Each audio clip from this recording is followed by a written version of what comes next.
Okay, from here then we're gonna. Okay. I'll go on. Steve first. No, I was trying to say that we're gonna be open for Q&A. So. Okay. If I'm allowed, okay, thank you guys. It was an excellent presentation from all of you. Question to Dr. Tesfaye. You mentioned constitution and similarity with the Chilean situation. The Chilean situation, even though it's a dictatorial system, it had a constitution.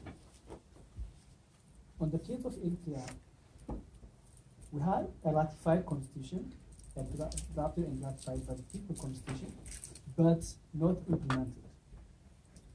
So what is the basis even to play with a government or an individual who rejects that very constitution that majority of Eritreans played a role in this drafting and ratification? My second question is to Out. You mentioned the liberation leaders of the independence for failing to give opportunity or empowering the public. And the second one is the intellectuals of the Zen. At that time, in the 1990s, they failed to show an alternative to the Eritreans. But history has shown us that no single generation would make two successful generations. These generations that we are predicting or blaming has done its job, brought the independence. But the use of the them is the one to be included in that blame. Because, and at that time, when we see, you are my younger brother, I may include you, but you are not included much. What is the question? So the question is, what is the role of the youth? Because from 1991 to 2018, the youth or the generation that is 40s is the one which is failing to me. So how do we bring those? Thank you.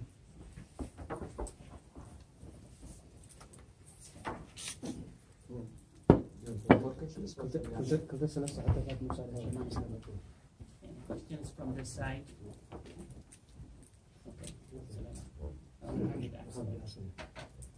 Actually, this question, but I need correction. As far as we know, our struggle for independence was not due to that our constitution in 1952 was taken away, or the flag also was not there. Our people need for independence started from let's say 40s or something like that. So the question here for the Doctor. Okay. We said or heard that the struggle started because of the Eritrean 1952 constitution was taken away.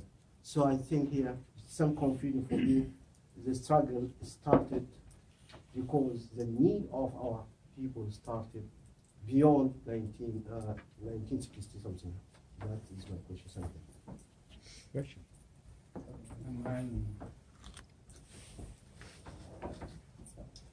Well, I have a question to Judge Alicia, since you have experiences in transitional justice periods in many countries. In terms of Eritrea, we all know that the regime has committed a lot of crimes against his own people, but we can never know how severe or how high the level of crime is.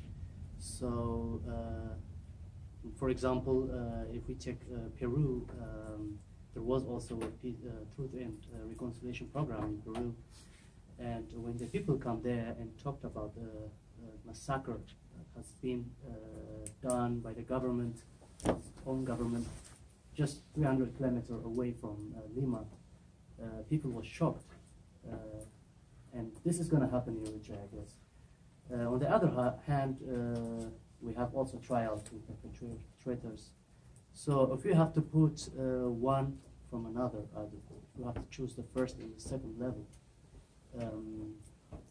Which one would you put first in terms of Eritrea? I mean, the peace and truth and reconciliation program, or the trial? Because we can't, have the same level. This kind of. Answer this question first. Okay, additional questions. What do you guys think? Sure, absolutely. You're the boss. All right. Yes. Shall I proceed? Yes, Okay, so 2 questions were directed to me. I will start with the first one. I think the first one is saying, what is the parallel between Chile and the Eritrea? Because Chile does have constitution, while working constitution, while Eritrea does not have. I think that's correct. The Chilean constitution, which the opposition has accepted, was a constitution which the dictator has created. So it's not some. There was a coup, and therefore, to legitimize its position, the new military government has written its own constitution, and on that basis, Pinochet was proceeding to having an 8-year cycle, and therefore it was on the second cycle that he was caught. Therefore, I took that not probably as a perfect example. I would definitely invite the chair, the audience to bring a better example. I just thought South Africa wouldn't fit our situation because that was a different scenario. I considered also the case of, I read about the Argentinian case, which it was a fiasco because they pushed it too hard in a scenario where the military was still in power, and therefore when they tried touching, that would create another chaos. And therefore I thought more or less relatively semi-successful situation was the Chilean experience. And if we are to observe the case of Chile, therefore it was a scenario where it was, when I was trying to take the example, I tried to see what's the political reality, because these things don't happen in a vacuum. The only reason that we are discussing this is either we see there is a new political reality, or we hope there will be a new political reality. And in this political reality, therefore, in the case of Pinochet, although he lost the referendum, but he still remained powerful and influential because the military was intact, and therefore this person can, again, probably even reverse the situation, or at least create a civil war. And within this, therefore, it has to be treated with a level of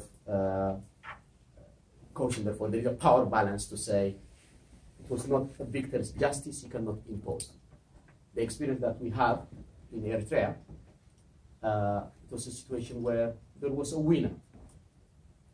In 1991, there wasn't a significant opposition, therefore the EPLF, or probably Isaias, if it was that powerful, can decide on what the new political dispensation was. And therefore you can see this person, whatever they do, what he says, it matters. Say, okay, there is general amnesty. As far as political violence is concerned, related to the independence, Isaias, I remember I was just a few feet away from him when he was speaking in this football stadium on June the 8th. And that's what he said, declared amnesty for everyone. Anything related to the political violence, or related to the armed struggle is forgiven. We'll start a new sheet, but there won't be any new political groupings or collective groups as individuals and person can come. Therefore, that's victor's justice. He can decide. In the case of Chile, that was not the case, and I'm assuming, therefore, in Eritrea we might end up in that situation. Either Isaias himself or a section of a group within Eritrea may still be powerful in the new transition period. And therefore it will become more of a negotiated settlement rather than one or the opposition or the people taking power. That's what I'm assuming. If people can imagine, no, that's not the case, it will be completely, these people will be removed, and therefore there will be a political dispensation, a new political dispensation, then we can discuss a different scenario. So if that is the case, the most relevant point that you brought was prudence was in the minds of the new government in Chile. Therefore, it's prudence in a sense that he was well advised to say if you push it too hard, what happened in the case of when the government and the new democratic government in Argentina tried to persecute the military leaders in the 80s, it created a problem. Therefore, you cannot do that.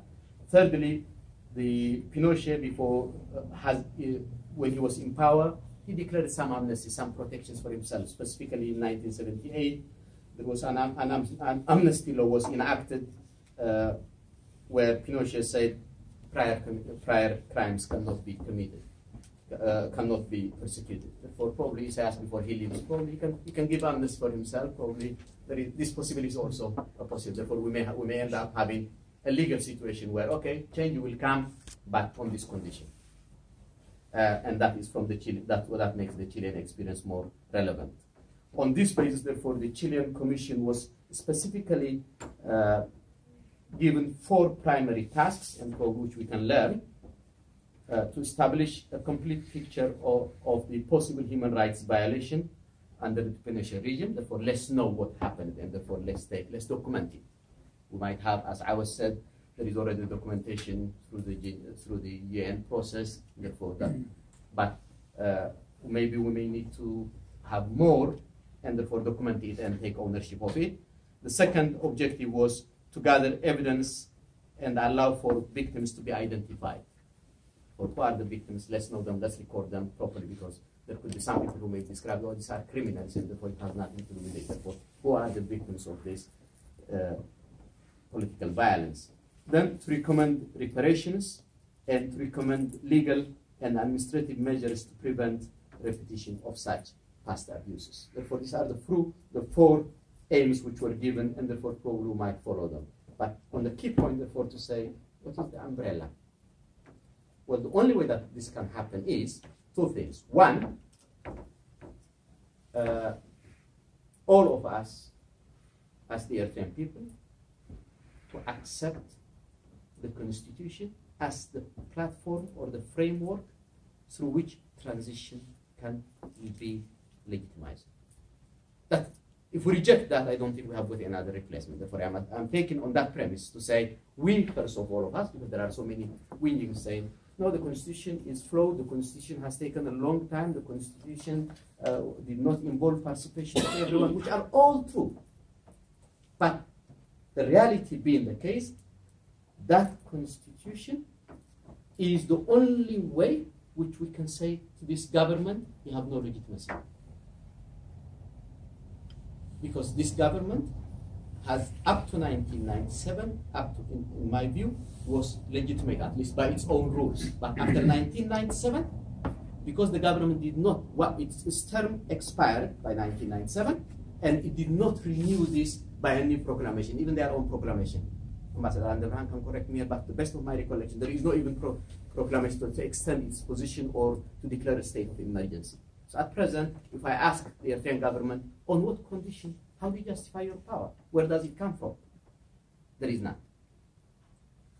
Because the existing has gone, and therefore, on that basis, therefore, we can advise the government to say, okay, this is a de facto state of emergency, it has not been declared, and now we need legitimate power, because the overall exercise of the Eritrean population was to have a legitimate government. We have got a legitimate country through the 1993 referendum. Now we need a legitimate government, and the only way this can be justified is according to our promises to declare the 1997 constitution as the law of the land, and on that basis, therefore, as it is indicated there clearly, we need to go to parliamentary election, and therefore we can have our title. We can have also we can also have the judiciary using all the rights which is written to them, because it has been declared, and on that basis we can also have the government formed on this. But as part of this, therefore, once that government comes into power, we can talk about the reconciliation process. Therefore, that's what I'm assuming. If these are too many ifs to be a reality, then that's the only reality that I can envisage at this stage. Therefore, to say, with us accepting the constitution, and then the government being forced, either voluntarily or being forced, to declare the constitution. How do we do it? clearly we will have, once we say, it's not of talking about whether the government would do it or not, it's about us to say, do we agree on that? And the next step will be to say, okay, how do we force it? We can just recognize anything done outside the Constitution, we completely reject it as illegitimate. If we can mobilize the Eritrean society on this basis, change can come between us and the military and every person. Therefore, it's only on that assumption that I am working. Legitimacy comes from the Constitution. It has not been declared, but it needs to be declared. Once it's declared, it will give us the platform. On the second question which you asked, I think I'm happy to pass it. I did not say the Eritrean struggle for independence started after the Haile Selassie closed the parliament, because the struggle has started in 1961, even the armed struggle, but the parliament was closed in 1962. Okay?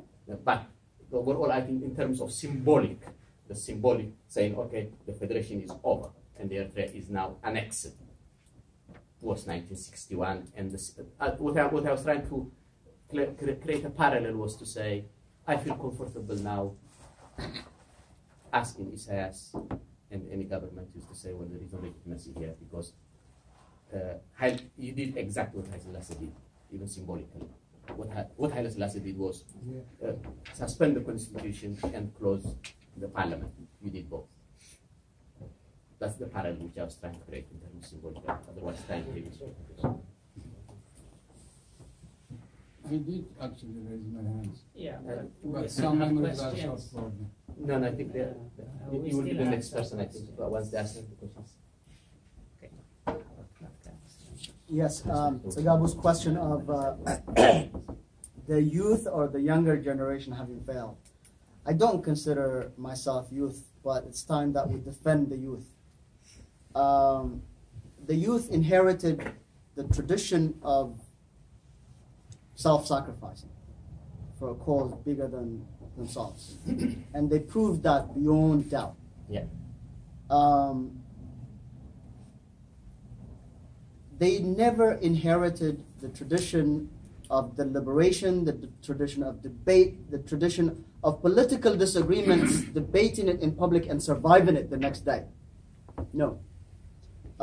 We can say, oh, EPLF was better, ELF was better, or all that. But the bottom line is that both ELF and EPLF, that's the armed struggle tradition, was very violent. They may have had very narrow circle of open debate, but beyond that, democratic centralism or what have you. And I'm not trying to diss that past. That is a heroic past that our existence is rooted on. But it's a big hole, and it has many negatives that we have inherited. There never was a tradition of political succession, be it in the ELF or in the EPLF. And independent Eritrea is a living testimony to that. And so, where would the youth, where would the young generation inherit this tradition of acting as responsible citizens, demanding and pressing on with your demand, paying the price through civic disobedience and what have you? We don't have that tradition. The tradition that we inherited from our forefathers is fighting, dying, and getting injured. My generation did that. The younger generation continues to do that. Right? So the generation of our elders here itself cut off from the generation before it because of the revolution, unwittingly cut off the subsequent generation too. So we are in this cycle of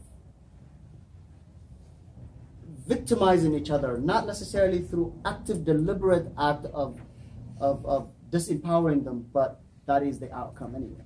That is one. The second one is that the youth today, or the younger generation today, just like the generations before them, are not isolated from the global phenomenon. The generation of the fighters grew up in radical leftist traditions around the world, anti-imperialist rhetoric and practice. So whether high school students or university graduates or students, they were fired up ideologically. Not all of them, the vast majority of them, because that was the global phenomenon. After a brief period of human rights replacing leftist ideology in the 1990s, human rights fell by the wayside as a galvanizing global force. And now, unfortunately, we do not have a force, an idea that binds us, not just as young Eritrean men and women, but also as young people around the world. We live in an era of unbridled consumerism. And that is the era that we live in. It's terrible. It's bad for humanity, it's bad for the environment, it's bad for the individual. I take responsibility for that failure, for not coming up with an idea that can galvanize the young beyond this overarching global phenomenon right now. Beyond that, however, I would only accept the responsibility for our failure as young people to the extent that such massive problem cannot be caused by a single person or single group. That's one. The second remark, or the third remark that I want to make is not a question directed to me, but on the Chilean experience. No experience of reconciliation or transitional justice can be cut and pasted in another situation. Every situation is different, and every situation brings its own complexity, its own intended and unintended consequences, both positive and negative. So we may read and read and read until cows come home. That would definitely enrich us. But when it comes to devising similar strategies in Eritrea, we have to study our situation deeper. No amount of knowledge of foreign experiences is going to be enough to enable us to come with a blueprint and say X, Y, and Z is how we're going to go. We can aspire it as a bigger ideal, as a goal, but the details of it will have to be worked once we are really fully in touch, and honestly so, with the reality on the ground. Thank you. Yeah, and so to my question, I would definitely, between choosing a truth-seeking commission and having court trials, I would definitely choose a truth-seeking commission simply because of all the limitations that come with court trials. I mean, court trials are very expensive, they are slow, they're not, as I said in my presentation, they're not very good at finding the truth or documenting that, because in court trials it's about something else. And also you can only prosecute a limited number of people, and it's also not it doesn't facilitate national reconciliation to be prosecuting all the perpetrators. At the same time, I would say about a truth-finding commission that should be combined with some sort of other measure, such as a reparation program. And of course, where there's scarce resources, it might not be possible to pay out monetary compensation.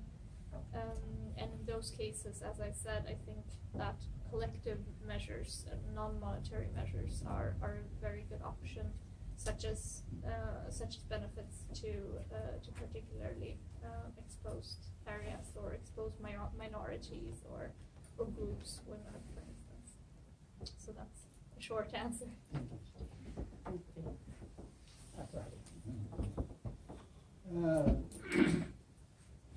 Question of legitimacy, of course, I cannot let go, because I think there are certain political implications, and I feel terribly, terribly guilty unless I put forth some of my ideas.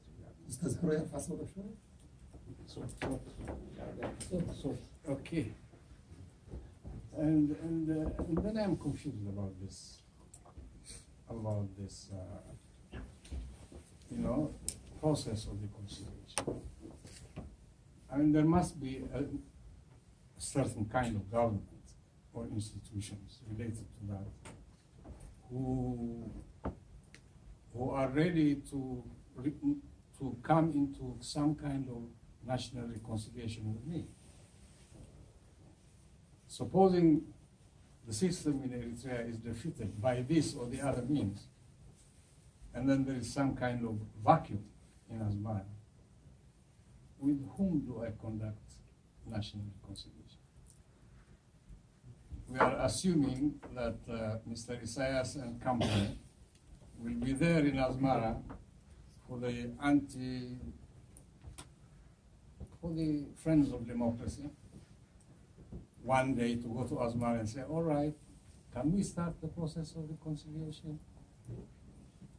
I think we are projecting things which are totally removed from the realities of Asmara. I feel so. And then there is an element of performing to the galleries, I think, the process of reconciliation. It's not only the opposing partners who dialogue and enter into discussions and say, I'm sorry. No, there is also the international community, especially if it is interesting enough between Mandela and the apartheid system. And it's very interesting also for the actors in South Africa to perform, so that it might bring in some money, you know. You might be invited by the Queen of England and say, Mandela, you don't have to go back to the hotel, you can sleep here tonight. We'll send the chauffeur to bring your pajamas, you know. And so it was a great thing in South Africa. It was the greatest thing that has happened.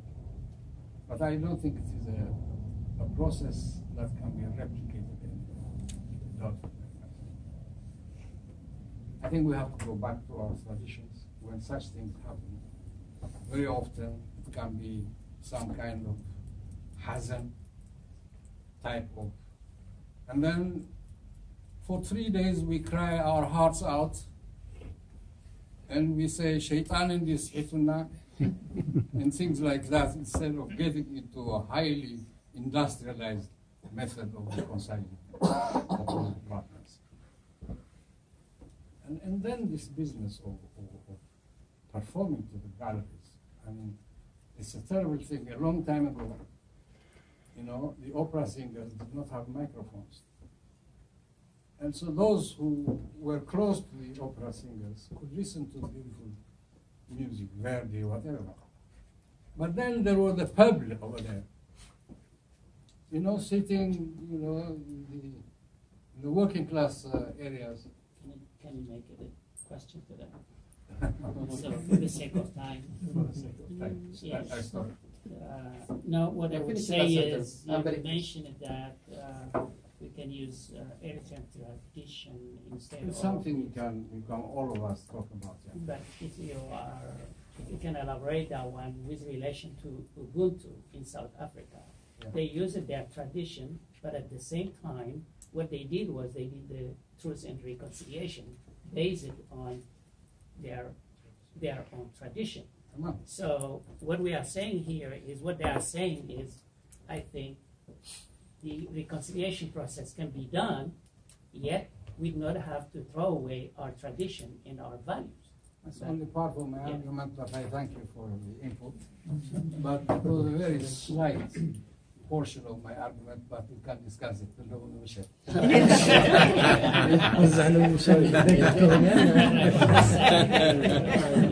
last.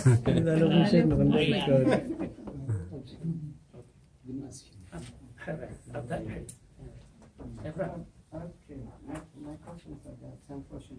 First of all, we need to prove justice and reconciliation together. I think in my suggestion there is some conflict. If you want to prove justice and reconciliation at the same time, where and how? If you want to reconcile, with whom you're going to reconcile? And what are the problems? Let's say, Dr. Tesfa said, we need healing. Yes, true, we need healing. What are the problems to be healing? Is it the general political groups of the region? what are the wounds in our society are not identified clearly. This are the problems. We're going to heal this one.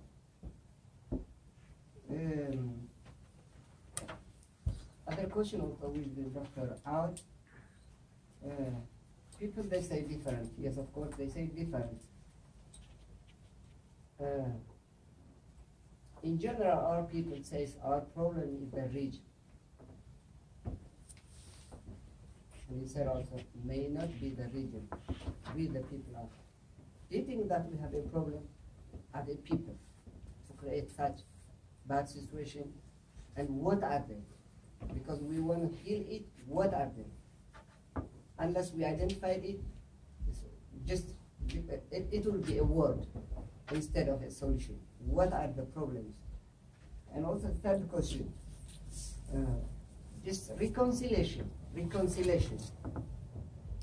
from history. It comes with power balance.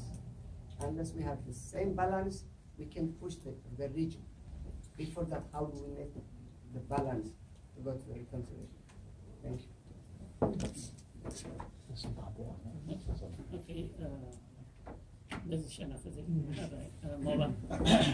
Thank you. My question is to Out and Dr. Tasfal, because reconciliation, national reconciliation. I thought reconciliation among the opposition, because we call reconciliation between the opposition with the government in Eritrea. We give him such kind of acknowledgement, I guess, give us something weakness, especially at this time. It's not a government, it's a group of people. And in a matter of time, just to go.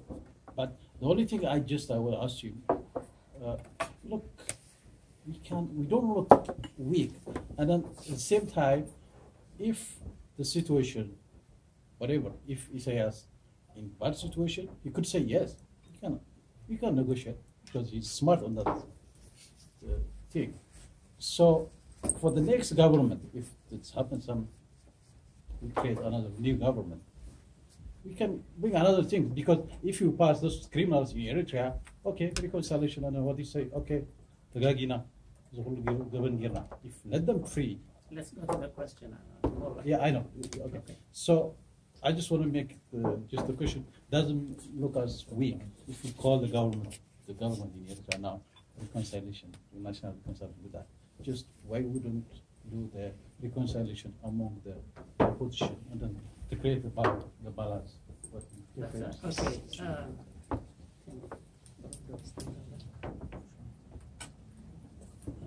Let's keep in mind, they are not saying that we have to reconcile with the current government, with the regime that is in power right now. So let's keep in mind that, and then when we ask the question, let's have a picture. Maybe we have a transitional government, and that transitional government may have, but it's on its way, and they are talking post ISAS. Okay, that's one thing that we have to remember. Okay, now. Thank you for that. Yeah, post the current regime. Otherwise, this regime cannot. We know. That's my question. We have to challenge ourselves to consider the possibility that the current government. So this is the conceptual test for us. If you're so afraid to open up for reconciliation, then maybe you have no principles to stand on in the first place. Maybe you have no cause to fight for in the first place. So the question is, are we convinced that what we are pursuing is not political power? You see, I do not belong to any opposition party or government or anybody, right? And I'm not talking to you as members of opposition. I'm talking to you as fellow Eritrean citizens, right? This is a personal question to each and every one of us. Are we prepared to forgive? And are we prepared to seek the forgiveness of our brother and sister, whatever the wrong we may have done, is the most fundamental question I'm asking each one of us to challenge ourselves. Not in pursuit of political power, but in pursuit of social harmony, healing, and restoring our identity as Eritreans and our dignity as humans. Okay? So, if the Eritrean government today declares, yes, I want to reconcile with Eritreans in the diaspora, what are we going to say? Say, no, we're not reconciling with you. We're waiting until you step down, until you leave, until all of your cronies are dead. Really? So we have to be, I'm not saying the government is going to open up for that eventuality. I haven't seen any signs. But the power of our conviction on this principle should open us up to the possibility that this government will say so. And if it does, the question that we have to prepare ourselves for is not, I'm not talking to you, I'm not talking to you. Let me switch languages. Right? So, no, Salah misakaya arragane, Moba misakaya hashan, way Sagad misakaya hashan, Kibit and Tohoine, Arki Konkun Zulzalohan. Is it political deal making? Political deal making, political elites Gubaru. Eti a political organization Zaylo Terasa Zega. Eti political organization Mahulawun Zay Mahulawun Abhiwatu way Abhiwata, Sulwa Zay Gabralu, Abaita Zolo Gdaik. Right? Eti Nigorobetu Zahasawe, when Hawu Zakat Kata, when Haftu Zakat Katasa. Abalna political selfies Lozohonan Ikonan. The fundamentals of reconciliation, as I'm talking about, has nothing to do with political power. It has to do with the fundamentals of a society. Could I add something to that? Yeah, because maybe it's exactly what you just said interviewing that, and then I'm sorry, but I think maybe we, in this debate, we are mixing the reconciliation on the high political level, that is government and opposition, and the reconciliation that needs to happen on the societal level, on the grassroots level. And I think actually the grassroots level might be more important, because if we just focus on the high elite level, the same people that were marginalized, that are marginalized now, will continue being marginalized. As I took an example, the crimes that keep happening in the national service. I mean, it's not, it has no political motivation. It's simply those are the perpetrators and the victims that need to be reconciled, because they will need to live in the same society. So I think that's I wanted to absolutely, because we tend to talk, we quickly jump. I don't know how many steps are between now and the power center in Asmara. But the first moment we were talking about Isaias and general this, general that. Like, there are many steps in between. And that chasm can swallow us all. Right? So, for me at least, the person that I know had his head cracked open, the person I know his sibling or his loved one was killed, the sister that I know her dignity was violated, was not done by ISIS or by that general or by that colonel. Yes, we have to hold them responsible because they preside over the system. But that individual act of grievance, of violation, is done by an individual person just like me and you. Right? So even after Isaias passes away, or another general or another minister passes away, I will have that grievance against my neighbor, against my sister, against my brother, who inflicted that pain on me or on my loved ones. And this is the societal disharmony that would cause us problems in the long term, more than who is holding power. Right? And to come to a friend's point about justice and reconciliation, those are two different things. There are two pursuits that could conflict in situations of massive human rights violations or conflict, the situation of Eritrea. One is to seek justice for the crimes, for the violations. The other is how do you secure the future? So this is a dilemma that every post-conflict society has to grapple with. Reconciliation is a bridge between, on the one hand, not only holding perpetrators responsible, but also giving due attention to the victims. On the other hand, securing the peace for the future generation. So reconciliation is not an alternative to justice. It's a bridge between the pursuit of justice and the pursuit of long-term peace and stability in a society. Can I come in? Just to add, I think there's some questions were directed to me. I think we are not, what Harry said was true. To say, aren't you guys dreaming? There is a power in Eritrea. This power, I can tell you one story which I had a discussion with him. I called him when he was in Sweden, and I don't know whether I have got his permission to talk about it. And I asked him about certain political phenomenon which I'm observing. I think I can say that about these Agazian things. What do you think? What's this Agazian talk? Can this really be the government probably trying to give us another agenda to talk about and waste our time? Or because this guy is clearly saying we'll destroy it can only happen, Agazian can happen only by destroying Eritrea and Ethiopia as two institutions so that we can create a new state. And could this be then the government doing it? Yeah, and I'm just coming back. That's a diversion. But to come back to, because Harry can always put you, that's how he survived in politics all his life. He has got this way of cutting it and say, no, Isaias is not here. Because he has got a method. Why would he try something which may, with the likelihood that it might fail, when he has got a proven system by which he can work? And he said, كل ጊዜ تسرحሉ ንኩል ሰብ ቆሽሚ ይሰጥ እንዳበለሲ ታገደሱ በቃ አዚያም በገለገሩ ከተላለካ ዝፍትን through a system of any person who opposes him they need to be liquidated or dead or silenced or ask for forgiveness. This is what we have seen this for 50 or 60 years. So why are we talking reconciliation? Well, if I have to answer it, I'm talking about reconciliation because I'm the one who put it on the agenda and I have to speak. But on the other hand, that's the same. But on the other hand, however, as Awad said, probably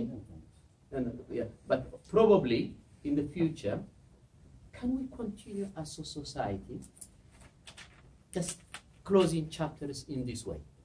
Because each time we are passing liquidations without ever asking them, because the victor always said it. We can simply go. We have got the violence, which.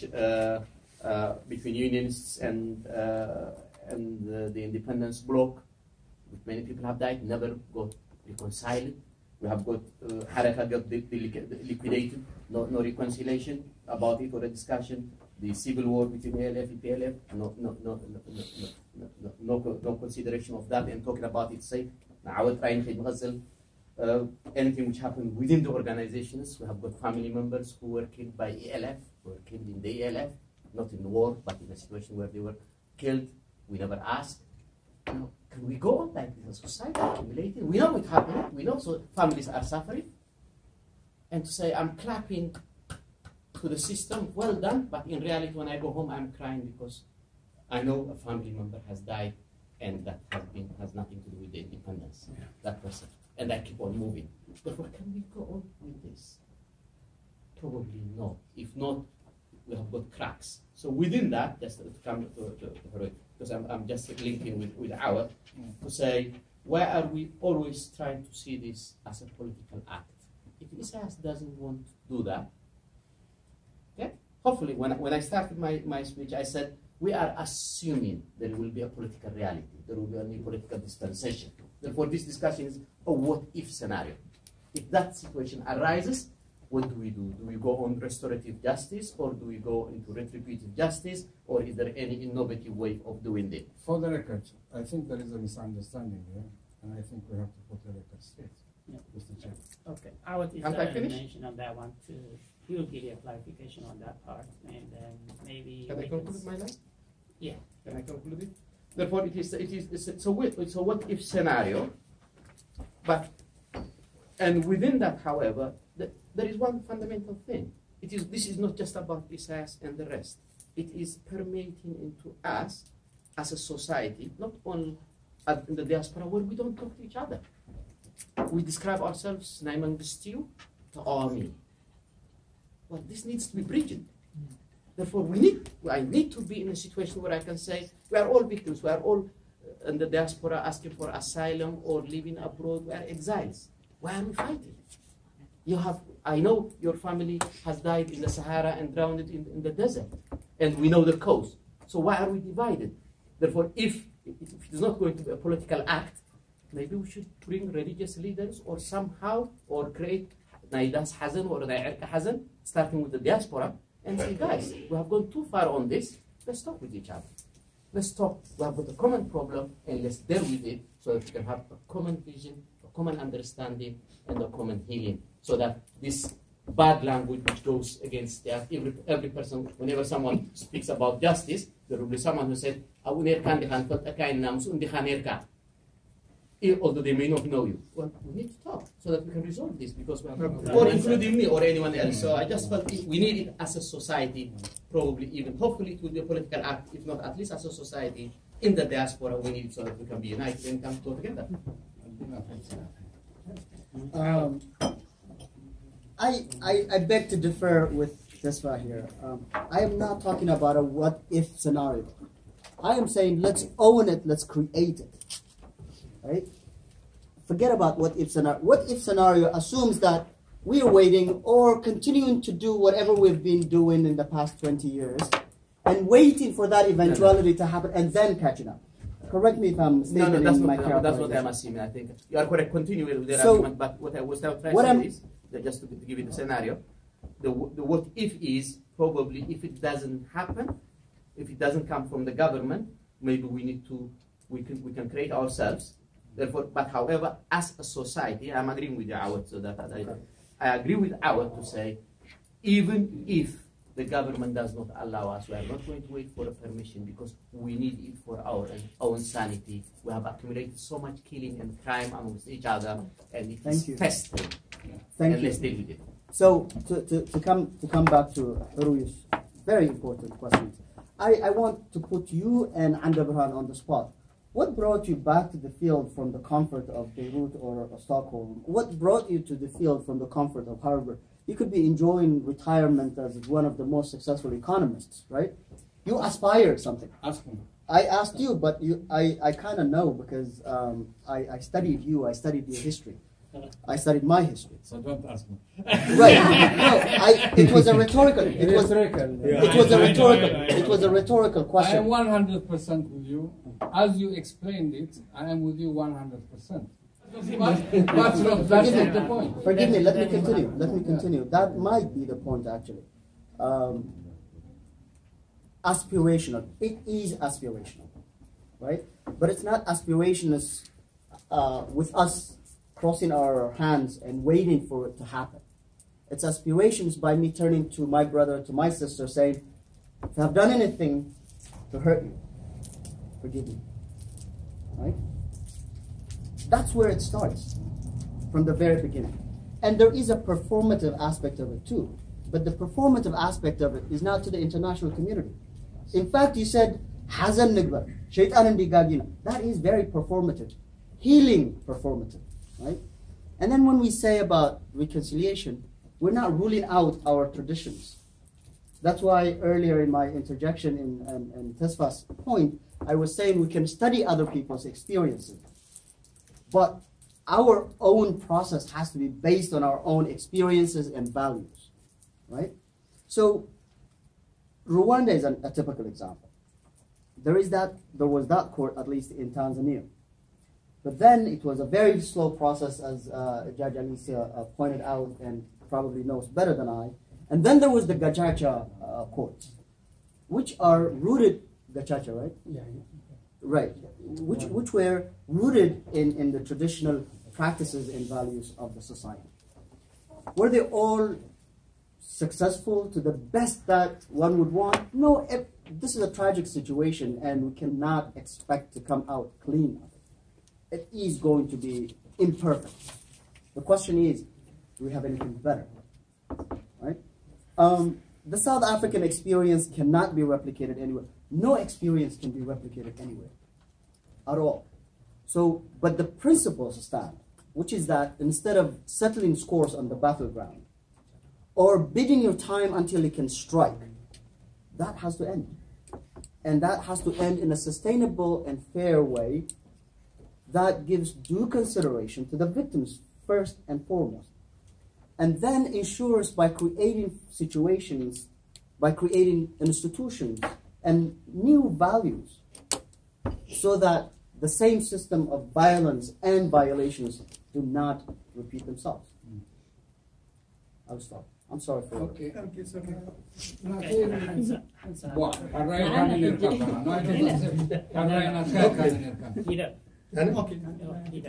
Next to him. Oh, that repeat. No, no. Okay, thank you. Okay.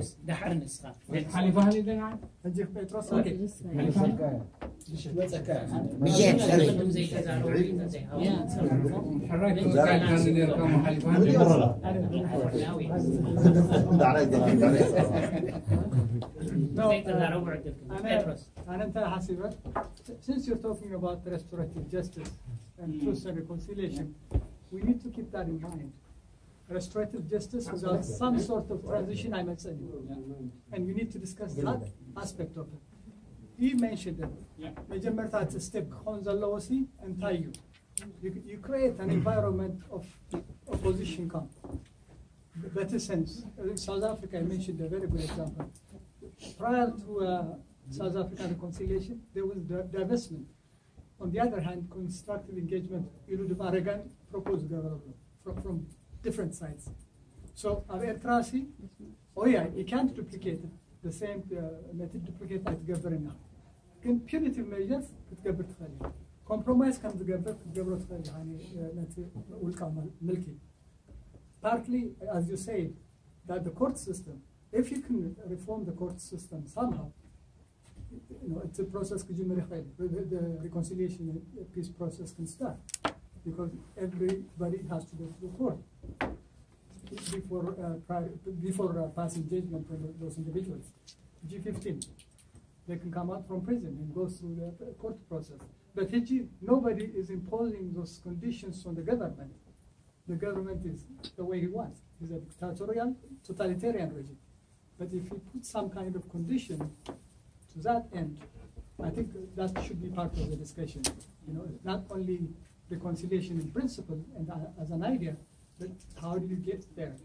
And that's why I like his idea. You know, the opposition has to do their homework first. Once they do their homework, you know, how do you pressure that government? How do you isolate them from the international community? Are you forcing to open his system? Well, you can do that. And now he's working with Arab government, he's working with US, United Nations. You have leverage. You can come through them and tell them, okay, so far you've been doing the way you want for 17 years. Now it's about time that you go through the process. If not, we're not going to pay you. Or we're not going to, you know, fund you the project, whatever. So I think from that angle, if we talk about it, it will probably make sense. أنا محجوز. Oh, I'm sorry. Okay.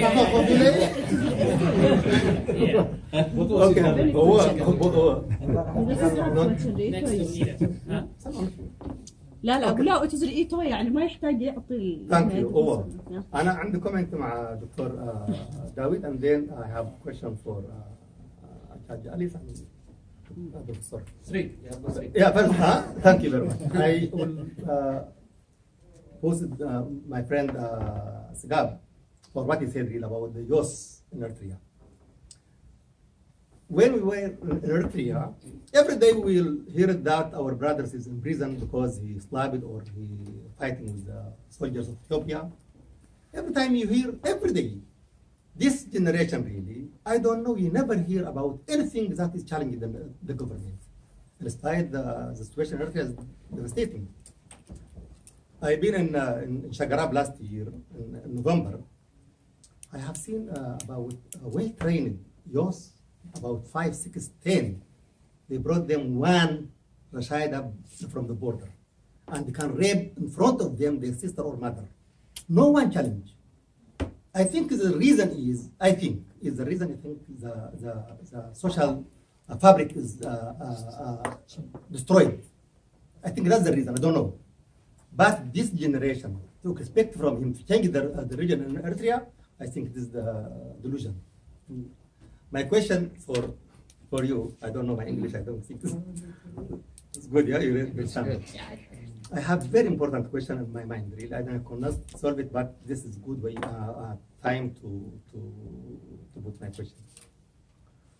From your perspective, because you can see the matter outside the forest, not like us. On the last interview conducted by Isaias Cork in Eritrea, I understood 3 points. I don't see that one in the media really in Eritrea. First of all, he asked, don't compare Eritrea with Ethiopia and release the prisoners from the, this is the one. Secondly, he said, we have to forget the previous matter in Eritrea, what is criminal. Don't say that one, but say. And second, thirdly, he said to look forward to explore the chances he's provided in Eritrea. I think the man himself, he needs amnesty. That's what he said. No one can change the situation in Eritrea currently. Never. If that is to give him or to say to us as a work now, I don't think the record, even the transitional justice is supposed to be post the change. The court, the trial, that means we suppose the democratic state. And then we make a reconciliation. But can we say to us as a work, or that could be considered to be part of the transitional justice when we said, we give you amnesty, or what you are doing is well, to bridge or to allow him to bring the people together or the opposition. If that is the situation, exactly what can I see? And I don't know how can you speak from your perspective. Thank you. Yes, both of you, and I want to answer.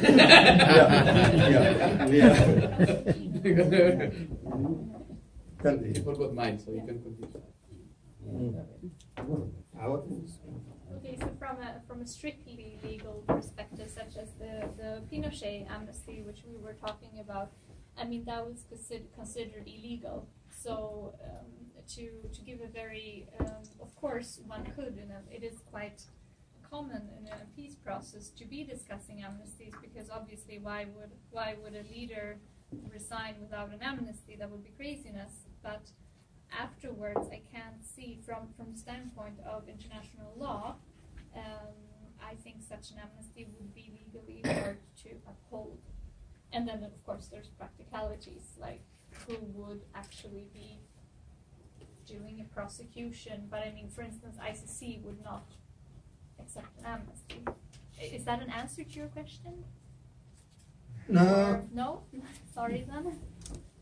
The court, how will discuss that? No, I think that's the proper answer. I think what she's trying to say is, you asked whether the best way to proceed is to provide Isaias amnesty. That's your point to say, because at present you are assuming he is the only person who can bring change, and from the interview that he has given hints here and there, because he's asking look forward, the Ethiopian experience is irrelevant to us.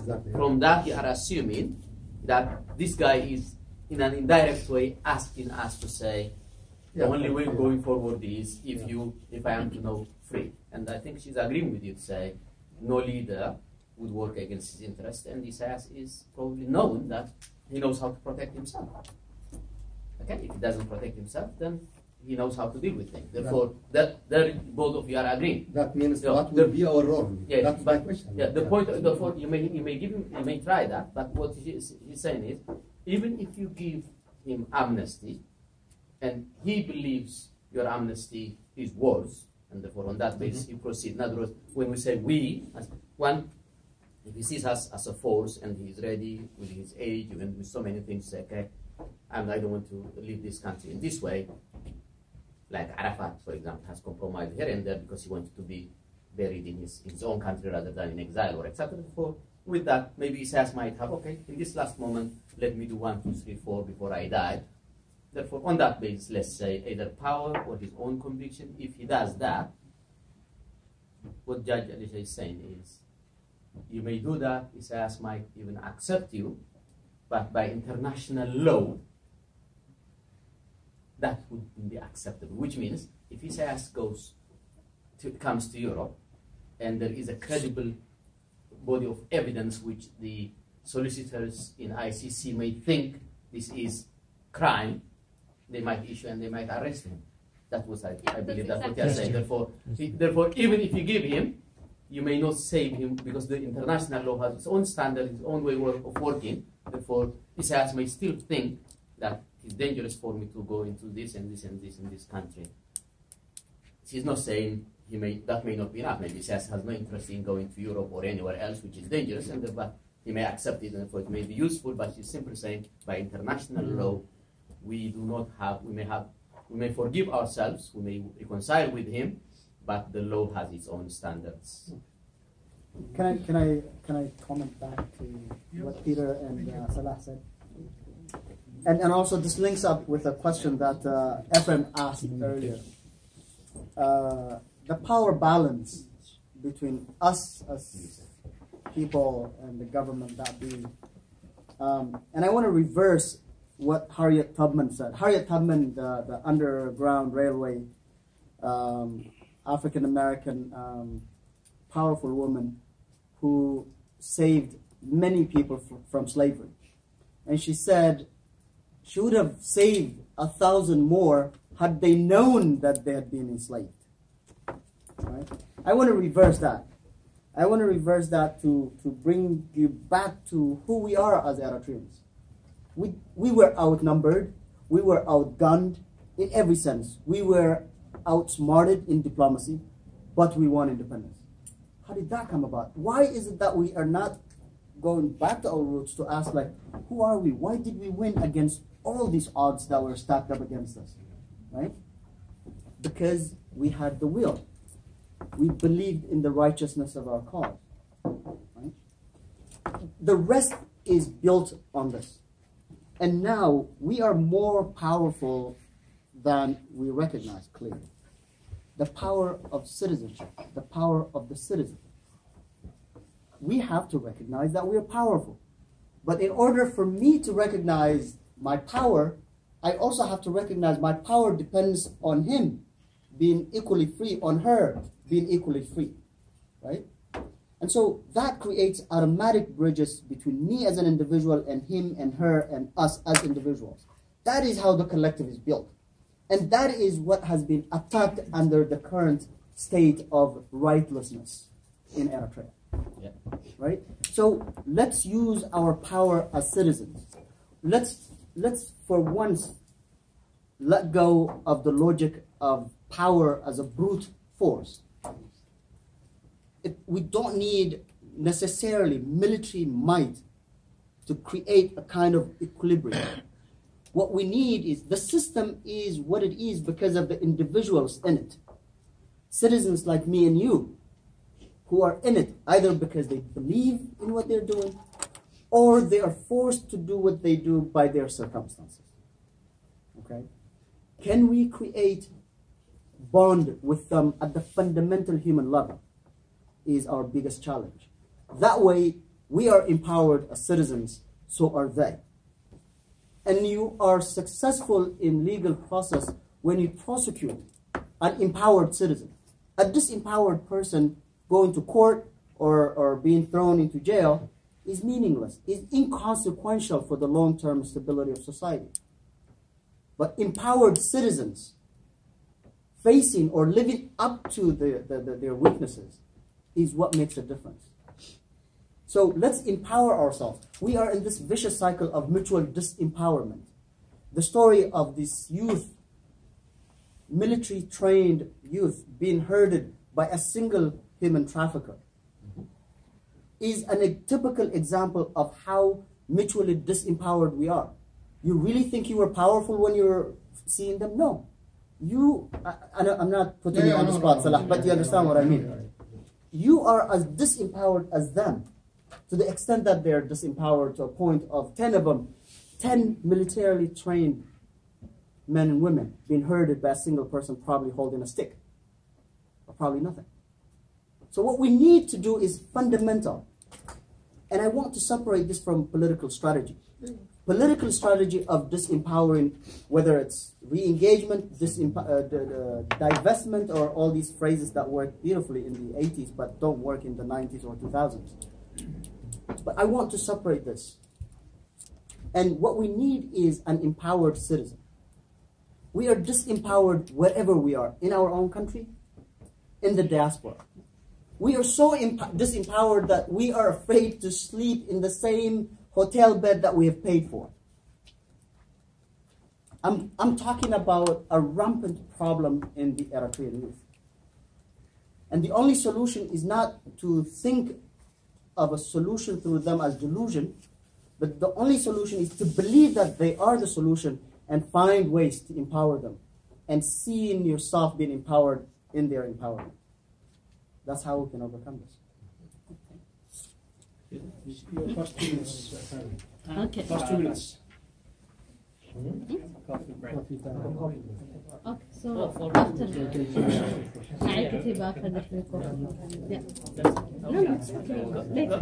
Go ahead now, and then we go. Okay. أحدي أنا شوي شجركم بإنجليش كذا, but I will start from your question.